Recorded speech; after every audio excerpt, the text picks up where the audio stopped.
മുഖ്യമന്ത്രി പിണറായി വിജയന് ഇന്ന് 79ാം പിറന്നാൾ. നമസ്കാരം, കൊട്ടാരക്കര മീഡിയയിലേക്ക് സ്വാഗതം. രാജ്യം നിർണായകമായൊരു തെരഞ്ഞെടുപ്പ് പോരാട്ടത്തിന്റെ നടുവിൽ നിൽക്കുമ്പോഴാണ് ഇത്തവണ ജനനായകന്റെ പിറന്നാൾ എത്തുന്നത്. കമ്മ്യൂണിസ്റ്റ് പാർട്ടി പിറന്ന പിണറായിലാണ് പിണറായി വിജയന്റെയും പിറവി. ആ പോരാട്ട ചരിത്രം തന്നെയാണ് പിണറായി വിജയൻ എന്ന കമ്മ്യൂണിസ്റ്റ് പോരാളിയും നയിക്കുന്നത്.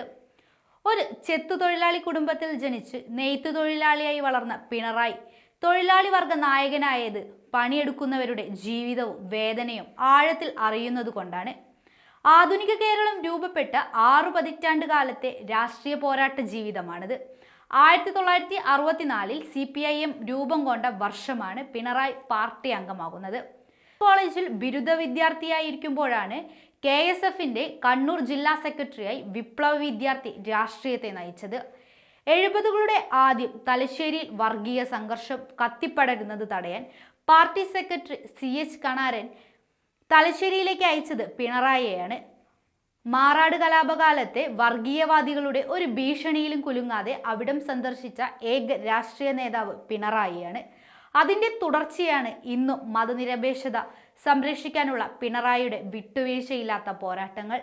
1970 നിയമസഭാ തെരഞ്ഞെടുപ്പിൽ 26ാമത്തെ വയസ്സിലാണ് കൂത്തുപറമ്പ് മണ്ഡലത്തിൽ നിന്നും പിണറായി നിയമസഭയിലെത്തിയത്.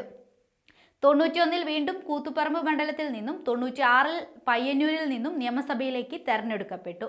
2016 2021 ധർമ്മടം മണ്ഡലത്തിൽ നിന്നും. അടിയന്തരാവസ്ഥ കാലത്ത് 18 മാസം പിണറായി കണ്ണൂർ സെൻട്രൽ ജയിലിൽ അടയ്ക്കപ്പെട്ടു.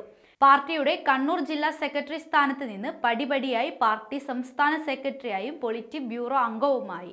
1998 മുതൽ 2015 വരെ EK നായനാർക്ക് ശേഷം കേരളത്തിൽ ഏറ്റവും കൂടുതൽ കാലം പാർട്ടിയുടെ സംസ്ഥാന സെക്രട്ടറി ആയിരുന്നിട്ടുള്ളതും പിണറായി വിജയനാണ്. നായനാർ മന്ത്രിസഭയിൽ പിണറായി വൈദ്യുതി വകുപ്പ് മന്ത്രിയായപ്പോഴാണ് കേരളത്തിലെ വൈദ്യുതി പ്രതിസന്ധികൾ പരിഹരിക്കപ്പെട്ടത്. 2016 തൊട്ട് കേരളത്തിന്റെ മുഖ്യമന്ത്രിയായി. ചരിത്രത്തിൽ ആദ്യമായി തുടർഭരണവും ലോകം ഉറ്റുനോക്കുന്ന ഒരു നാടായി രാജ്യത്തിന് മാതൃകയായി കേരളം പിണറായിയുടെ ഭരണത്തിൽ പടർന്നു പന്തലിക്കുന്നു. നാടിന്റെ നന്മയിലും ഒരുമയിലും വികസനത്തിലും ആർജവമുള്ള തീരുമാനങ്ങളുടെയും ഇച്ഛാശക്തിയുടെയും വിശ്രമമില്ലാത്ത രാഷ്ട്രീയ കേരളം കാണുന്നത് പിണറായിയിലൂടെയാണ്. നവകേരള നായകന് കേരളം പിറന്നാൾ ആശംസിക്കുമ്പോൾ ആ നേതൃശക്തിയിൽ അഭിമാനം കൊള്ളുകയാണ് ഈ നാട്.